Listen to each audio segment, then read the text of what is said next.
Surprise pour grand-mère. Aussitôt franchi le seuil de la salle de bal, je filai le long du couloir qui menait au hall d'entrée, en passant devant le salon, la bibliothèque, la salle de jeu et le fumoir. Enfin, j'arrivai devant l'escalier.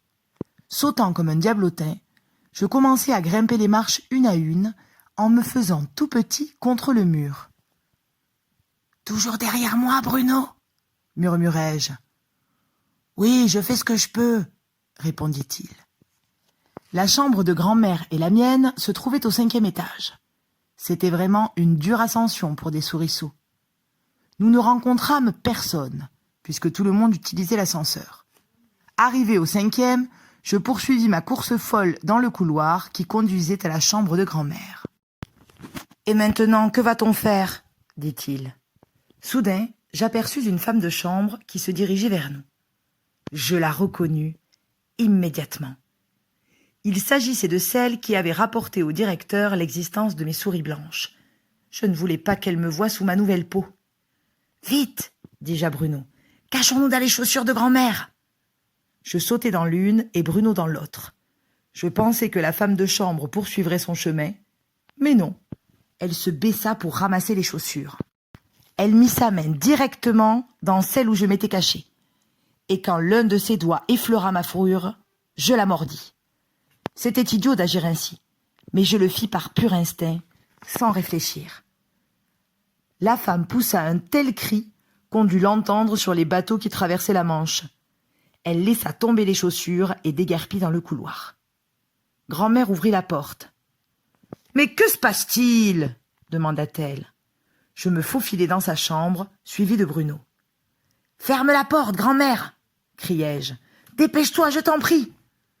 Grand-mère regarda autour d'elle et finit par découvrir 2 souriceaux bruns sur la moquette. « S'il te plaît, ferme la porte !» répétai-je. C'est à ce moment-là que grand-mère vit un souriceau qui parlait avec ma voix. Elle en resta pétrifiée. On aurait dit une statue de marbre blanc.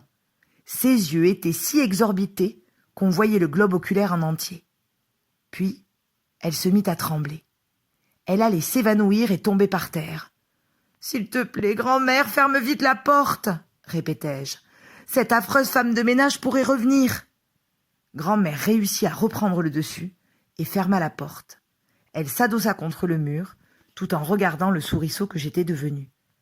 Je vis des larmes rouler le long de ses joues. « Ne pleure pas, grand-mère. Il aurait pu m'arriver pire. J'ai réussi à échapper aux sorcières, et je suis encore en vie. Voilà l'important.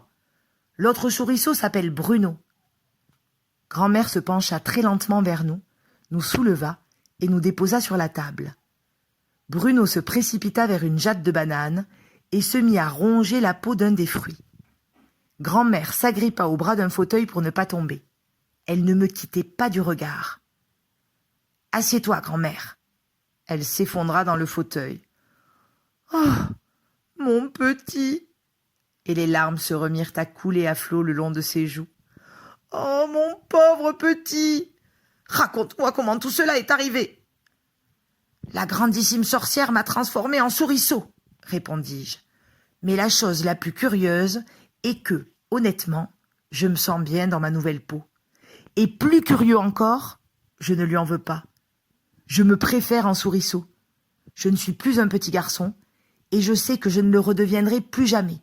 Mais tout ira bien tant que tu me protégeras. » Pour grand-mère, ce n'étaient pas exactement des paroles de consolation, mais j'étais parfaitement sincère. Grand-mère devait trouver bizarre que je ne sois pas accablée par mon sort. C'était bizarre, en effet, mais c'était ainsi. Je n'arriverai jamais à l'expliquer. « Bien sûr, je te protégerai, » me dit grand-mère. « Tu peux me redire comment s'appelle l'autre souriceau ?»« Bruno Jenkins, » répondis-je. « Il a été transformé aussi par la grandissime sorcière. » Grand-mère prit un long cigare d'une boîte dans son sac et le porta à la bouche. Elle chercha également une boîte d'allumettes. Elle frotta une allumette, mais ses doigts tremblaient tellement qu'elle ne réussit pas à allumer le bout de son cigare. Quand elle y parvint enfin, elle tira une longue bouffée et avala la fumée. Cela sembla la calmer un peu. « Où est-ce que c'est arrivé ?» demanda-t-elle. « Où est la grandissime sorcière ? Habite-t-elle l'hôtel ?» Grand-mère, dis-je, il n'y a pas que la grandissime sorcière. Elles étaient des centaines. Elles remplissaient toute la salle de bal et elles logent à l'hôtel. Tu veux dire, bredouilla grand-mère en se penchant vers moi pour me voir mieux, tu veux dire vraiment que les sorcières anglaises tiennent leur congrès annuel ici, dans cet hôtel? Oui, grand-mère, le congrès est déjà fini. J'ai tout vu et tout entendu du début jusqu'à la fin. Toutes les sorcières anglaises et la grandissime sont au rez-de-chaussée.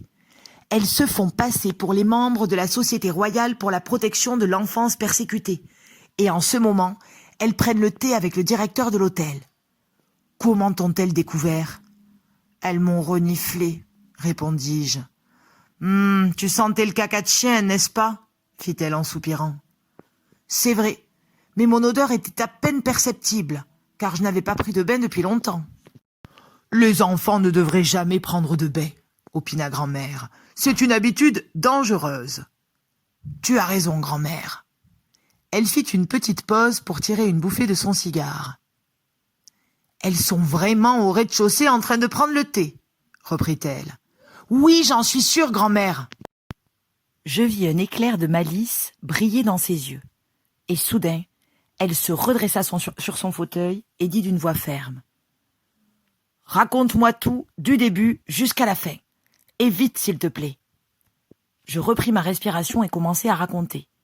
Mon arrivée dans la salle de bal, ma cachette derrière le paravent pour entraîner mes souris blanches, le panneau annonçant « Congrès annuel de la Société royale pour la protection de l'enfance persécutée », les femmes qui arrivaient et s'asseyaient, la petite femme, haute comme 3 pommes, sur l'estrade, le moment où elle enleva son masque. Pour décrire son visage, je ne pus trouver les mots exacts. C'était horrible, grand-mère, vraiment horrible. Son visage pourrissait. Poursuis, dit grand-mère, ne t'arrête pas. Alors je racontai que les sorcières avaient enlevé leurs perruques, leurs gants et leurs chaussures, et que soudain, j'avais vu leurs crânes chauves et boutonneux, leurs griffes et leurs pieds sans orteils. Grand-mère avait rapproché son fauteuil de la table et s'était assise sur le bord du siège. Des 2 mains, elle tenait le pommeau doré de sa canne, ses yeux scintillaient comme des étoiles. Puis, je racontai comment la grandissime sorcière avait fait jaillir un fulgurant éclair d'étincelles, et comment elle avait transformé une malheureuse sorcière en nuage de fumée. « J'en avais entendu parler !» s'écria grand-mère tout excitée. « Mais je ne l'avais jamais cru. Tu es le premier à l'avoir vu de tes propres yeux. Il s'agit de la punition la plus redoutable de la grandissime sorcière. C'est la punition frite. Toutes les sorcières sont terrifiées à l'idée de passer à la poêle. On m'a dit que la grandissime en a fait une règle, et frit au moins une sorcière à chaque congrès annuel pour que, après cette friture, les sorcières viennent lui lécher les orteils. Mais les sorcières n'en ont pas, grand-mère. Je sais, mon petit, je sais. Mais continue, s'il te plaît. Je racontai le plan diabolique de la grandissime qui avait inventé les bonbons à retardement pour transformer tous les petits Anglais en souris. « Je m'en doutais !» s'écria grand-mère en bondissant sur son fauteuil. « Je me doutais bien qu'elle tramait quelque chose de terrible, cette grandissime sorcière. »« Il faut les faire arrêter par la police, dis-je. »« On ne peut pas arrêter une sorcière, » dit grand-mère en me fixant dans les yeux.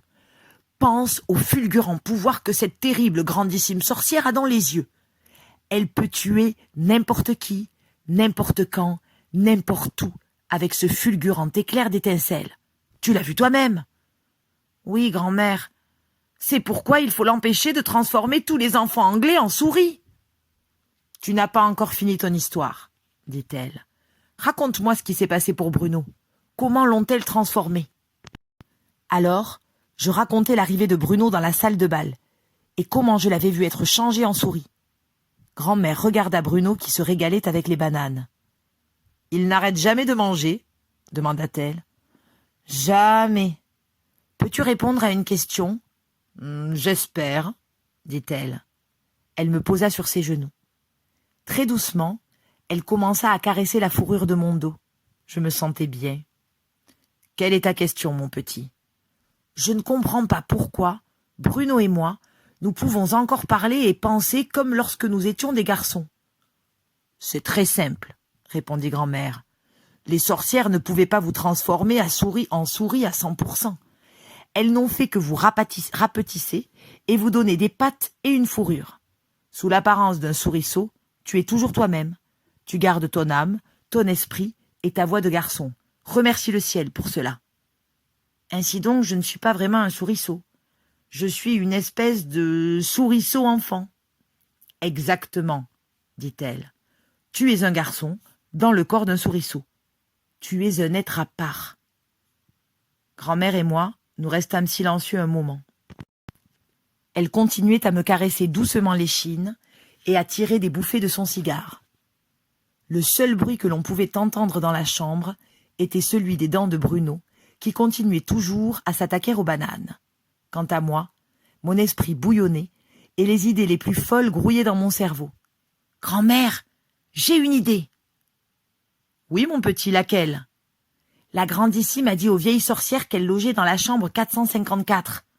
Tu me suis, grand-mère ?»« Je te suis, mon petit. » Ma chambre porte, elle, le numéro 554, et j'habite au 5e étage.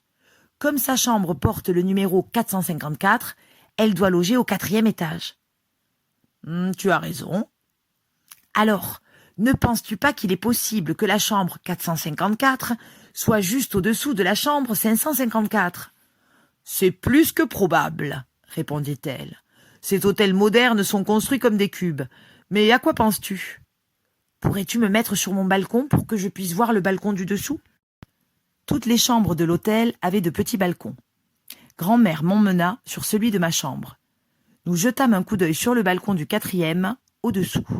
« Si c'est son balcon, dis-je, je parie que je peux descendre d'un étage et entrer dans sa chambre. »« Pour qu'elle t'attrape à nouveau ?» s'écria grand-mère. « Non, je ne veux pas. »« En ce moment, toutes les sorcières sont au rez-de-chaussée, en train de prendre le thé avec le directeur. La grandissime ne sera de retour dans sa chambre que vers 18h. C'est l'heure à laquelle elle a donné rendez-vous aux vieilles sorcières qui sont trop âgées pour grimper aux arbres et cueillir les œufs des grognassiers. Elle va leur donner un flacon de potion souris à retardement. « Bien, si tu réussis à entrer dans sa chambre, que feras-tu » demanda grand-mère. « J'essaierai de trouver l'endroit où elle cache les flacons. Et si je réussis, j'en vole un et je le ramène ici. »« Pourras-tu transporter un flacon ?»« Oui, il s'agit d'un petit flacon, » répondis-je. « Je n'aime guère ça, » dit grand-mère. « Que feras-tu de ce flacon ?»« Un seul flacon suffit pour transformer 500 enfants en souris. Il y a environ 200 sorcières. On leur donnera donc au moins une double dose à chacune et on les transformera toutes en souris. »« Ha ha ! Quelle idée fantastique !» cria grand-mère en bondissant sur place. « Génial ! Tu es génial, mon petit !» Il y avait un énorme vide au-dessous de moi. Je m'apprêtais à franchir la balustrade quand grand-mère bondit. « Attention, grand-mère, tu as failli me faire tomber. Nous allons débarrasser l'Angleterre de toutes ces sorcières d'un coup. Et par-dessus le marché, de la grandissime sorcière. »« Ça vaut la peine de tenter le coup, » dis-je. « Écoute-moi, » dit grand-mère si excitée qu'elle faillit à nouveau me faire tomber dans le vide. « Si nous réussissons ce coup, ce sera la plus grande victoire de l'humanité contre les sorcières. »« Il reste encore pas mal de choses à faire, » dis-je. « Bien sûr. Mais supposons que tu réussisses à t'emparer d'un de ces flacons. Comment feras-tu pour le vider dans leur nourriture ? » « Nous en reparlerons plus tard, » dis-je. « D'abord, il faut s'emparer d'un flacon. Mais comment être sûr que sa chambre est juste au-dessous de la mienne ? » « Nous allons examiner cela immédiatement, » s'écria grand-mère. « Allons-y, il n'y a pas une seconde à perdre. » Me tenant dans sa main, grand-mère sortit vite de ma chambre et courut dans le couloir. À chaque pas, sa canne frappait la moquette. On descendit l'escalier d'un étage. Au 4e, on regarda les numéros inscrits en chiffres dorés sur les portes de chaque côté du couloir. « Voici sa chambre !» s'écria grand-mère. Numéro 454. Elle tenta d'ouvrir la porte, mais celle-ci était fermée.